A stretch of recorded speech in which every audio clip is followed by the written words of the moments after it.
Hello friends आपण मानक पुणी थे सुनील स्टडी एकेडमी रे स्वागत पे आज आम आलोचना करवा +2 इंडिया पॉलिटिकल साइंस राजनैतिक विज्ञान यूनिट 2 रु सिलेक्शन आर्मार प्रश्न उत्तर। तो पे जो क्वेश्चन टी तुम परीक्षा 100% आसो बोर्ड परीक्षा 100% आसो। तो पे आम पाखे बहुत कम समय अच्छे से जल्दी जल्दी सबू सिलेक्शन क्वेश्चन गुड़ाक आलोचना करवा। तेणुक समस्ते वीडियो को लाइक करके चैनल को सब्सक्राइब कर दिया और सांग मान सहित शेयर कर दियो। ओके, तो चलते सिलेक्शन प्रश्न गुड़िक आम आलोचना करवा। तो पिला माने एटा गोटे सिलेक्शन प्रश्न मुझे आपको देती जे ग्राम पंचायतर गठन और कार्यावली बुझाओ। ग्राम पंचायतर गठन और कार्यावली तुम जो बही में जितोटी कार्यावली गठन और कार्यावली अच्छी निहाती भाव ता मध्य गोटे आसो। आम पूर्व पौर परिषदर गठन और कार्यावली आलोचना कर सारी। बर्तमान आलोचना करवा ग्राम पंचायतर गठन और कार्यावली। तो देख चैनल नुआ थे चैनल को निहाती भाव सब्सक्राइब कर सांग मान सहित शेयर कर। देख तार पॉइंट हो ग्राम पंचायत गठन कार्यावली उत्तर पॉइंट हो ग्राम पंचायत गठन तो पॉइंट देदेव कार्यावली बाध्यतामूलक कार्य और इच्छाधीन कार्य मोस्ट इंपोर्टाट एत लिखिदे 8 मार्क मिल जाए बुझला। तो देख उत्तर कौन हे भारत होउची विश्वर सर्वबृहत गणतांत्रिक राष्ट्र।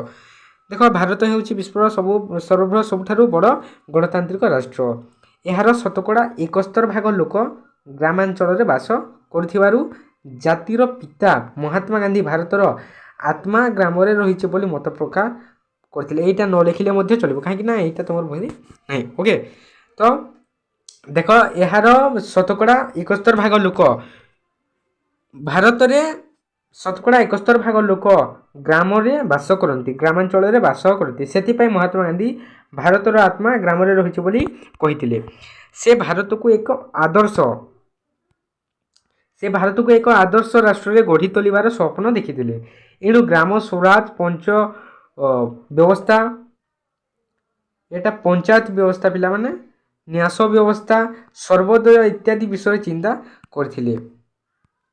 सारा राष्ट्र रे गणतंत्र को तृणमूल स्तर रे सुदृढ़ करबा पई ग्राम पंचायत गठन कथा कहिथिले। सारा राष्ट्र रे गणतंत्र को तृणमूल स्तर रे सुदृढ़ करबा पई एवं जनसाधारण निकट रे तांकर अधिकार को पहुंचाइबा पई से ग्राम पंचायत गठन कथा कहिथिले। ग्राम पंचायत हेउची पंचायती राज व्यवस्थार सर्वनिम्न सोपान बा सर्वनिम्न स्तर। एठारे गणतंत्र प्रत्यक्ष भावे कार्यकारी हेउथिबारु यह गणतंत्र ज्वलंत निर्देशन अटे।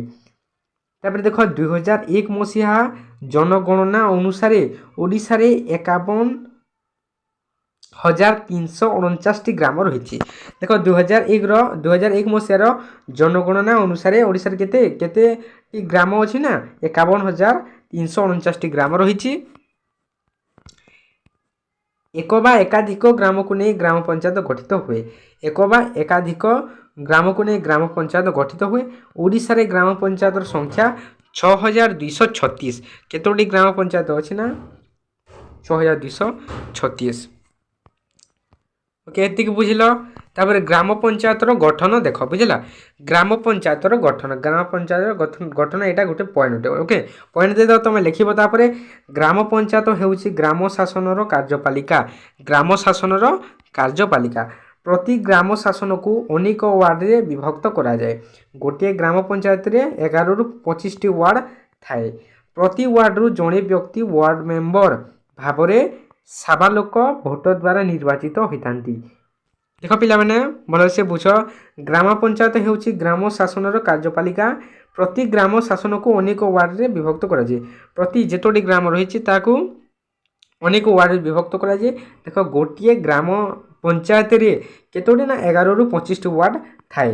11 रु 25 वार्ड थाए माने गोटे गाँव रे केतोटी वार्ड हेबो एटा कहि परिबानी। ओके, तो प्रति वार्ड रु जणे व्यक्ति प्रत्येक वार्ड रु जणे व्यक्ति वार्ड मेंबर भाव रे साबालोक भोट द्वारा निर्वाचित होइथांती एवं सेमाने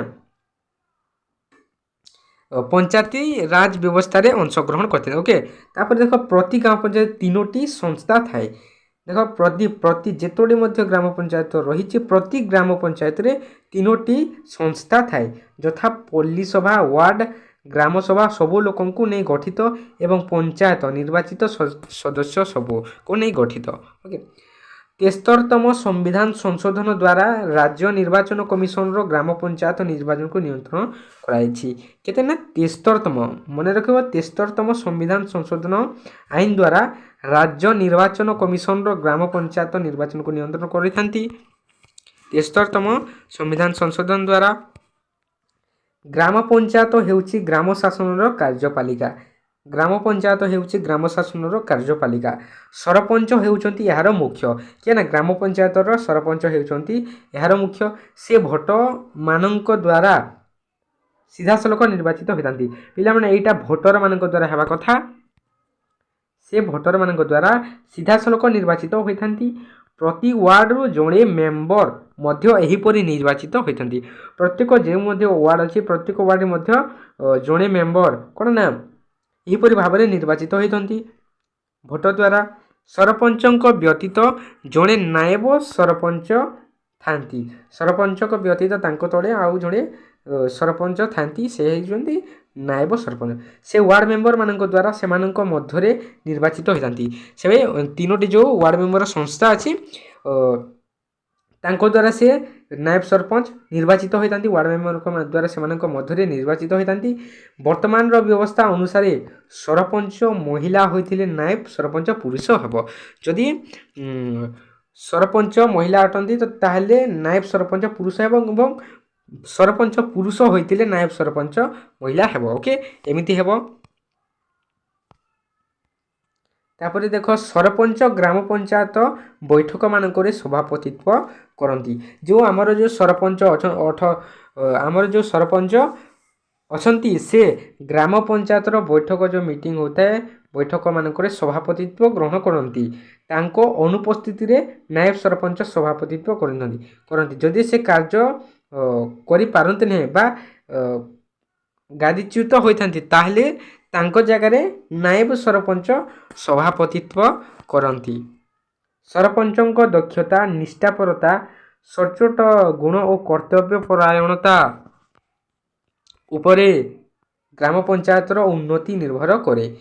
କେଉଁଠି ନା ଆମର ସରପଞ୍ଚଙ୍କ ଦକ୍ଷତା, ନିଷ୍ଠାପରତା, ସଚ୍ଚୋଟ ଗୁଣ, କର୍ତ୍ତବ୍ୟ ପରାୟଣ ଉପରେ ଗ୍ରାମ ପଞ୍ଚାୟତର ଉନ୍ନତି ନିର୍ଭର କରେ। ମାନେ ଦେଖ ଜଣେ ସରପଞ୍ଚ ଖାଲି ପଇସା ଖାଉଥିବ ତ ଗ୍ରାମ ପଞ୍ଚାୟତର ଉନ୍ନତି କିଭଳି ଭାବରେ କରିବ ସେଥିପାଇଁ ଏଠାରେ କୁହାଯାଇଛି ଯେ ସରପଞ୍ଚଙ୍କ ଦକ୍ଷତା ଥିବା ଉଚିତ, ନିଷ୍ଠାପରତା ଗୁଣ ଥିବା ଉଚିତ, ସଚ୍ଚୋଟ ଗୁଣ ଥିବା ଉଚିତ ଏବଂ କର୍ତ୍ତବ୍ୟ ପରାୟଣ ଥିବା ଉଚିତ। ତା ଉପରେ ଗ୍ରାମ ପଞ୍ଚାୟତର ଉନ୍ନତି ନିର୍ଭର କରେ। ଓକେ, ତାପରେ ଦେଖ ମାତ୍ର ସେ ଅସାଧୁ ଉପାୟରେ ସରକାରୀ ଅର୍ଥ ଆତ୍ମସାତ କଲେ ତାଙ୍କୁ ୱାର୍ଡ଼ ମେମ୍ବର ମାନେ ଅନାସ୍ଥା ପ୍ରସ୍ତାବ ଦ୍ୱାରା ପଦଚ୍ୟୁତ କରିପାରିବେ। କିଏ ନା ମାତ୍ର ସେ ଯଦି ଯଦି ଅସାଧୁ ଉପାୟରେ ସରକାରୀ ଅର୍ଥ ଆତ୍ମସାତ କଲେ, ସରକାରୀ ଅର୍ଥ ପଇସା ପତ୍ର ଯେଉଁ ଅଛି ସରକାରୀ ଅର୍ଥକୁ ଆତ୍ମସାତ କଲେ ନିଜେ ମାନେ ସେ ନେଇଯିବ ତାହେଲେ ସେମିତି ବୁଝ ସେ ନେଇଯିବ ତାହେଲେ ତାଙ୍କୁ ୱାର୍ଡ଼ ମେମ୍ବର ମାନେ କ'ଣ କରିବେ ନା ଅନାସ୍ଥା ପ୍ରସ୍ତାବ ଦ୍ୱାରା ପଦଚ୍ୟୁତ କରିପାରିବେ।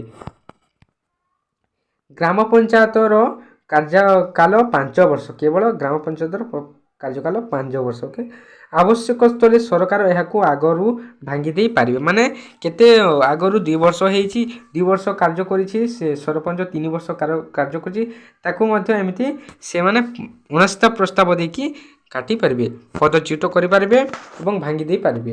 ଓକେ, ତାପରେ ଦେଖ ଗ୍ରାମ ପଞ୍ଚାୟତର କାର୍ଯ୍ୟାବଳୀ। ତା ପର ପଏଣ୍ଟ ଆସିଗଲା ଗ୍ରାମ ପଞ୍ଚାୟତର କାର୍ଯ୍ୟାବଳୀ।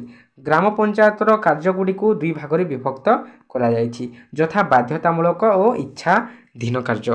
ଗ୍ରାମ ପଞ୍ଚାୟତର ଆଇନ ଅନୁସାରେ ଏହା 22 ଗୋଟି ବାଧ୍ୟତାମୂଳକ ଓ 25 ଗୋଟି ଇଚ୍ଛାଧୀନ କାର୍ଯ୍ୟ ରହିଛି। ତନ୍ମଧ୍ୟରୁ କେତେଟା କାର୍ଯ୍ୟ ନିମ୍ନରେ ଲେଖାଗଲା। ତ ପିଲାମାନେ ଗ୍ରାମ ପଞ୍ଚାୟତର ଯେଉଁ କାର୍ଯ୍ୟଗୁଡ଼ିକ ଅଛି ତାହା 2 ଭାଗରେ ବିଭକ୍ତ। ଗୋଟିଏ ହେଲା ବାଧ୍ୟତାମୂଳକ ଯେଉଁଟାକି ସରପଞ୍ଚ କରିବାକୁ ବାଧ୍ୟ ଅଟନ୍ତି ଏବଂ ଇଚ୍ଛାଧୀନ କାର୍ଯ୍ୟ ତାଙ୍କ ମନରେ ଯେଉଁ କାର୍ଯ୍ୟ ଯେଉଁ ଉନ୍ନତି କରିବାକୁ ଇଚ୍ଛା ହେବ ସେ ଉପରେ କାର୍ଯ୍ୟ କରିବ। ଓକେ, ତ ଦେଖ ଏଠି ଦିଆଯାଇଛି ଯେ ଗ୍ରାମ ପଞ୍ଚାୟତ ଆଇନ ଅନୁସାରେ ଗ୍ରାମ ପଞ୍ଚାୟତର 22 ଗୋଟି ବାଧ୍ୟତାମୂଳକ କାର୍ଯ୍ୟ ଅଛି ଏବଂ 25 ଗୋଟି ଇଚ୍ଛାଧୀନ କାର୍ଯ୍ୟ ରହିଛି। ତନ୍ମଧ୍ୟରୁ କେତେକ କାର୍ଯ୍ୟ ନିମ୍ନରେ ଆଲୋଚନା ଦେଖିବା କ'ଣ କ'ଣ ସେହି କାର୍ଯ୍ୟଗୁଡ଼ିକ। ଓକେ, ତ ଦେଖ ଏଠାରେ ଦିଆଯାଇଛି ବାଧ୍ୟତାମୂଳକ କାର୍ଯ୍ୟ।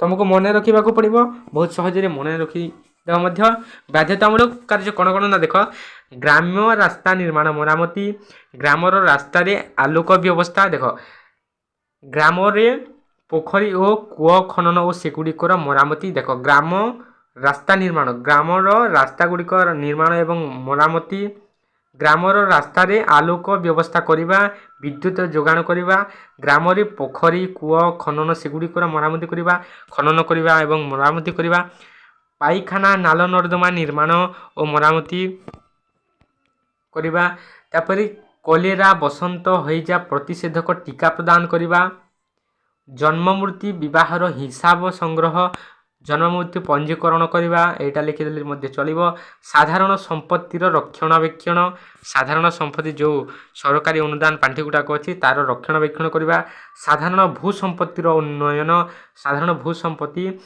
ଯେଉଁ ଅଛି ତାର ରକ୍ଷଣାବେକ୍ଷଣ କରିବା ଏବଂ ଉନ୍ନୟନ କରିବା ପ୍ରାଥମିକ ଶିକ୍ଷା ଓ ପୌଢ଼ ଶିକ୍ଷାର ପ୍ରସାର ପ୍ରାଥମିକ ଶିକ୍ଷାର ପ୍ରସାର କରିବା ପୌଢ଼ ଶିକ୍ଷାର ପ୍ରସାର କରିବା କୃଷି ଓ ଭୂ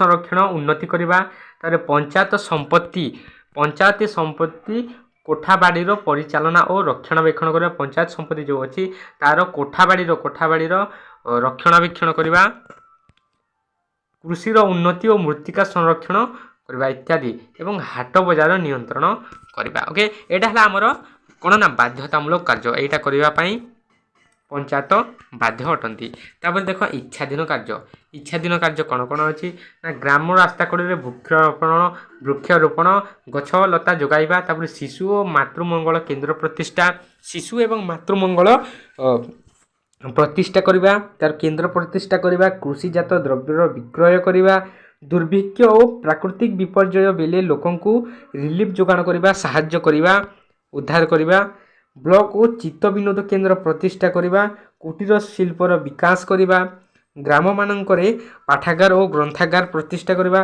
ସମବାୟ ସମିତିର ବିକାଶ କରିବା ଗୋଶାଳା ଓ ଗୋ ଫାର୍ମ ପ୍ରତିଷ୍ଠା କରିବା ଏଇଟା ଦେଖ ଗୋଶାଳା ଏବଂ ଗୋ ଫାର୍ମ ପ୍ରତିଷ୍ଠା କରିବା ଗ୍ରାମ୍ୟ ଜଙ୍ଗଲ ନିୟନ୍ତ୍ରଣ କରିବା ଅନାବାଦୀ ଜମିକୁ ଆବାଦୀ କରିବା ଅଗ୍ନି ନିବାରଣ ବ୍ୟବସ୍ଥା ରଖିବା କାଞ୍ଜି ଆହୁଦା ହାଟ ଓ ଖରାଦିନିଆ ରାସ୍ତା ନିର୍ମାଣ କରିବା ଇତ୍ୟାଦି ପିଲାମାନେ ଆମେ ଦେଖିଲେ ଏହା ଥିଲା ତୁମର କ୍ୱେଶ୍ଚନ୍ ଉତ୍ତର ଗ୍ରାମ ପଞ୍ଚାୟତ ଗଠନ ଏବଂ କାର୍ଯ୍ୟାବଳୀ ଏହା ତୁମର ଇଚ୍ଛାଧୀନ କାର୍ଯ୍ୟ ଅଟେ ଏବଂ ଏଇଟା ବାଧ୍ୟତାମୂଳକ କାର୍ଯ୍ୟ ଅଟେ ତ ଦେଖା କରିବା ଆଉ ଗୋଟେ ନୂଆ ଭିଡ଼ିଓରେ ଆଶା କରୁଛି ଭିଡ଼ିଓଟି ଭଲ ଲାଗିଥିବ ଭିଡ଼ିଓ ଭଲ ଲାଗିଥିଲେ ଭିଡ଼ିଓକୁ ଲାଇକ୍ କରିକି ଚ୍ୟାନେଲକୁ ନିହାତି ଭାବରେ ସବସ୍କ୍ରାଇବ୍ କରିବେ ଧନ୍ୟବାଦ।